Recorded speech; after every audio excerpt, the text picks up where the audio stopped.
5장 말씀을 보도록 하겠습니다. 요한계시록 5장.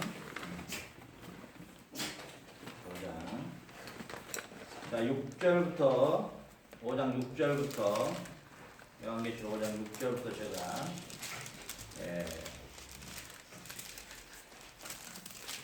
올리도록 하겠습니다. 요한계시록 5장 6절부터 내가 또 보니 보좌와 내 생물과 장로들 사이에 어린 양이 섰는데 일찍 죽임을 당한 것 같더라. 자, 우리가 전번 시간에 보았듯이요. 예수님께서 우리의 죄를 위해서 십자가에 피 뿌리시고 그리고 살찌키시고 물 한 방울 다 남김없이 쏟으시고 그리고 장사한 지 사흘 만에 부활하셔서 하나님 보좌 우편으로 다시 취임하셨는데 요한이 보니까 그 예수님이 그 영광의 모습으로 계시는데 놀랍게도 우리의 죄 때문에 창자국과 못자국을 받으신 그 못자국과 창자국과 채찍에 맞으시고 가시 멜루만을 쓰셨던 그 상처의 흔적을 그대로 가지고 계시다는 것입니다. 그러니까 우리가 나중에 이제 완전한 하나님 나라가 회복이 되고 이 온 우주가 다 하나님 나라로 완전한 새 질서로 회복이 되고 사망과 죽음과 질병과 고통이 없는 완전한 질서로 이 세상이 완벽하게 다 회복이 됩니다. 이 지구 덩어리 자체까지도 완벽한 창조의 질서에 회복이 된다 그 말입니다. 그래서 제가 전번 시간에 이야기했듯이 종말이라는 것은 예수님의 초림부터 이미 종말은 시작된 겁니다. 성경적 종말이란 말을 우리는 한문의 영향권 안에 살았기 때문에 이상하게 종말, 그러면 뭐 마지막 날 이렇게 이상하게 그 의미를 갖는데요. 제가 항상 첫 시간에도 이야기했지만 성경은 성경 언어가 있습니다. 컴퓨터는 시 언어가 있고 의학 용어가 있고 법률 용어가 따로 있듯이요. 성경은 성경이 말하는 그 의미가 있어요. 이것을 갖다가 우리가 일상적으로 생활하는 언어로 갖다가 해석을 해버리니까 그런 문제들이 굉장히 발생되는 것입니다. 그러니까 이 성경적 종말이란 무엇이냐면 원래 하나님이 창조하신 창조의 세계가 아담의 범죄로 말미암아 아담의 타락으로 말미암아 그 질서가 깨져버렸죠. 그래서 땅은 또한 저주를 받아서 우리 인간이 수고해야 그 열매를 얻어서 먹을 수 있는 그 무질서로 바꿔져 버리고 그리고 또 인간에게는 죄와 사망과 죽음과 질병이라는 그리고 결핍, 부족함이라는 이런 것들이 이제 우리 인류에게 찾아오는 것이죠. 그러니까 이 무질서가 새롭게 회복되는 것 이게 종말이에요. 이 무질서가 새롭게 회복되는 것, 질서로 회복되는 게 종말이에요. 이게 언제부터 시작되느냐? 예수님의 초림부터 시작되는 거예요. 그래서 예수님이 이 땅에 오신 그 자체가 하나님 나라의 도래예요. 하나님 나라가 임한 거예요. 우리가 하나님 나라는 어느 한 구석에 딱 고정이 되어 있는 게 아니라 이 무질서한 세상이 질서로 다시 회복되는 게 하나님 나라의 모습이에요. 그래서 예수님께서 의도적으로 안식일 날 병자들을 고치죠. 왜요? 아담의 범죄로 말미암아 인류에게 병이 왔기 때문에 그 질병을 예수님이 고치셔요. 그리고 죽은 나사로를 나오라 그래요. 무덤에 갇혀있는 그를 살려요. 그 나사로 입장에서는 입장이 곤란하죠. 사람이 한 번 죽기도 고통스러운데 두 번 죽으면 반복하기가 싫죠. 왜 그걸 살릴까요? 왜 살리셨을까요?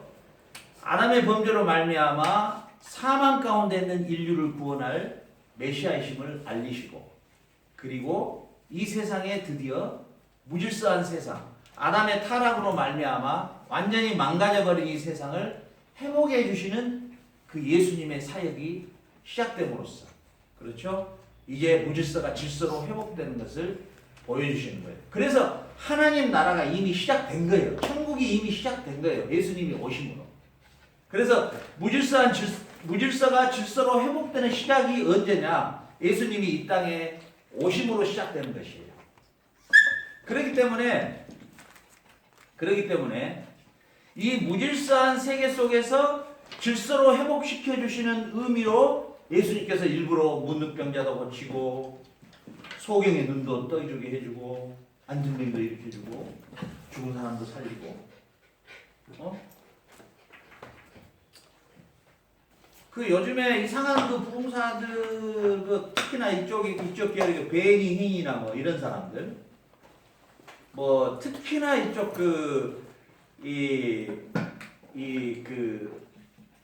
성령 운동들 하는 사람들 이 사람들이 굉장히 그 오해하고 있는 게 뭐냐면은 이 펜타코스타들 이 애들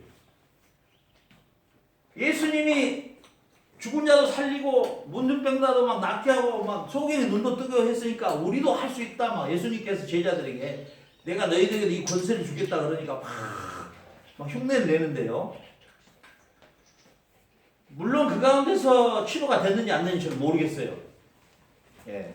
그러나 중요한 것은 예수님이 제자들에게 그런 거 흉내내라고 그런 사역을 하신 게 아니고 예수님께서는 이 땅에 바로 아담의 타락으로 말미암아 인류에게 찾아온 사망과 질병과 고통 가운데 살아가는 이 인생들에게 다시 그 무질서에서 질서로 다시 회복해 주시기 위한 메시아임 자기 계시 내가 곧 그 메시아임을 세상에 알리는 방식으로 의도적으로 죽은 자도 살려내고 병든 자도 일으켜주고 나병 환자도 치료를 해줌으로써 바로 이제 무질서한 이 세상을 아담의 타락 이후로 다시 질서로 회복해줄 메시아로 내가 왔다는 것을 우리에게 보여주시기 위한 하나의 퍼포먼스예요. 일종.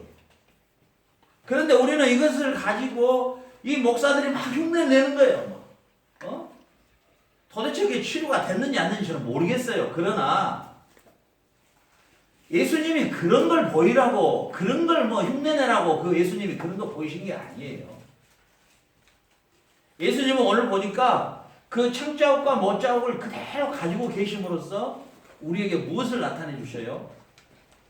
예수님의 십자가와 죽으심과 부활이 철저하게도 무질서 가운데 완전히 질서가 파괴되어 버리고 아담의 범죄로 말미암아 완전히 파괴되어 버린 이 세상을 회복시켜 주었던 그 메시아가 바로 나였다는 것을 우리는 세세토록 그 예수님께 영광과 찬양과 경배를 올릴 수밖에 없어요. 우리가 그 예수님의 모습을 다시 보게 되면요.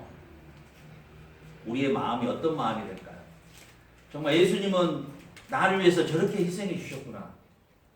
그런데 나는 이 땅에서 정말 뭘 했을까? 예수님이 우리를요 피로 샀다 그래요. 피로. 여러분 우리 값싼 은혜가 아닙니다. 우리 진짜 오해를 너무 많이 하고요. 무슨 슈퍼세일에서 무슨 세일하는 것처럼 자꾸 생각을 해요. 막 믿으면 막 구원 막 이런 말을 자꾸 해버리고요. 한 번 구원 영원 구원 막 이래버리고요. 너무도 우리는 너무도 마치 그냥 무슨 상품 프로모션 하듯이요. 무슨 경매 붙이듯이요. 이렇게 예수님의 십자가의 죽으심과 부활의 사건에 대해서 구원에 대해서 너무 덤핑 같은 이야기를 들어왔어요. 이걸 들어오다 보니까 죄에 대한 민감함도 없죠. 거룩한 삶을 추구하는 삶도 없죠. 어떻게 그리스도인으로 살아야 할 것인가의 삶에 전혀 행위가 나타나지 않는 비참한 어떻게 보면 너무도 수준이 낮은 이 기독교의 전락이 되어버렸죠. 교회에서 주는 메시지가요. 너무도 이 유치한 메시지를 줬단 말이죠. 오늘 보세요. 오늘 이 9절을 보세요. 9절. 새 노래를 노래하여 가로되 책을 가지고 그 임봉을 떼기에 합당하시도다. 일찍 죽임을 당하사 각 족속과 방언과 백성과 나라 가운데서 사람들을 뭘로 샀다고요? 피로 사서 하나님께 드렸다. 여러분 저희들을요 예수님이요 십자가의 핏부림을 통하여 그 피의 대가를 예수님이 치렀다는 거예요. 그것을 사단에게 치렀다는 게 아니라 하나님 앞에 그 공의로운 아담의 범죄의 그 대가를 예수님은 철저하게 아담이 인류의 대표였듯이 둘째 아담으로 오신 예수님께서 십자가에서 그 피로 우리를 산 것이에요. 예수님의 그 처절한 피의 대가를 치르셨어요. 저와 여러분을 구원하기 위해서 그분이 거저 주신 은혜가 아니다니까요. 예. 정말 죄송한 이야기인데요. 천국에 그리 많이 가지 못합니다. 예수님은 말씀하셨어요. 좁은 길로 들어가라. 큰 길은 찾는 자가 많고 좁은 길은 협착하여 찾는 자가 적다고 말씀하셨어요. 여러분 생각할 때 천국을 믿으면 공짜 자꾸 이렇게 배워왔단 말이죠. 그렇지 않습니다. 물론 우리가 믿음으로 구원을 얻는데 어떤 믿음이냐? 예수님이 나를 구원하시기 위하여 치르신 대가가 있었는데 그 피값을, 그 피를 흘리셨다는 거예요.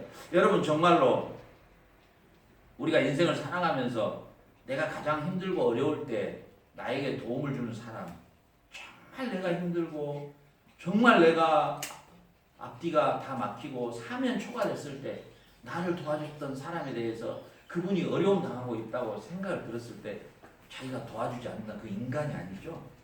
그렇잖아요. 인간이라고 볼 수 없죠. 네.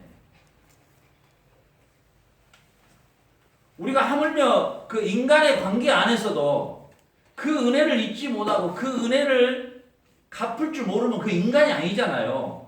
그렇잖아요. 그 은혜란 말, 그게 은혜예요. 은혜. 너희가 그 은혜를 인하여 믿음으로 말미암아 구원을 얻었나니. 에베소 2장 8절에 너희가 그 은혜를 인하여, 그 은혜가 어떤 은혜냐? 오늘 계시록에서는 피로 우리를, 피값으로 우리를 치렀다는 거예요. 피값으로.